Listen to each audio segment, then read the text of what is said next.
डाबुगा block रे block स्तरीय मत्स्य एवं प्राणी संपद मेला केवल प्रहसन मात्र। नवरंगपुर जिला डाबुगा ब्लॉक सदर महकुमा स्थित कॉलेज स्टेडियम ठारे ब्लॉक स्तरीय मत्स्य एवं प्राणी संपद मेला सोमवार दिन अनुष्ठित होता। यह कार्यक्रम में मुख्य अतिथि भाव डाबुगा विधायक मनोहर रंधारी जोगदे माछ चाष गोपालन पशुपक्षी पालन उपरे आलोचना करथिले। हेले शुणिया पाई चाषी कम थिला बेले सरकारी अधिकारी अधिक मात्रा योगदान देथिले।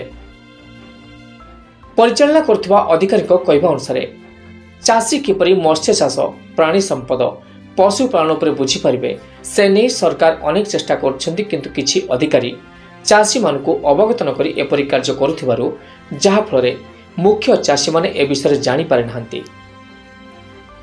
किछि चाषी को खबर दे कार्यक्रम अनुष्ठित करछन्ति। आख पाखरु किछि चाषी सकाळ 8 घंटारू डकाइथिला, किंतु कार्यक्रम 12 घंटारे आरंभ होइतिला।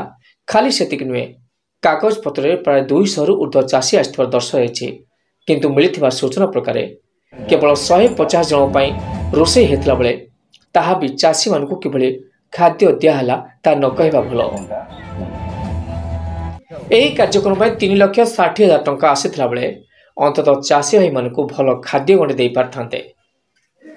खाइबा तो दूर कथा पीवा पानीर मध्य बंदोबस्त करुनथिले। दायित्व थिबा प्राणी संपद विभाग अधिकारी माने एने डाबुगारे माछ चाष करथिबा चाषी मनरे असंतोष प्रकाश पाइछि।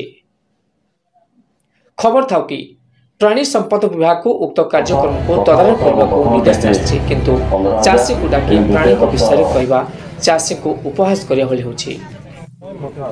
एही मेला रे लोकंकर अभाव बेसी एवं कॉलेज छात्र छात्री गहली होइतला।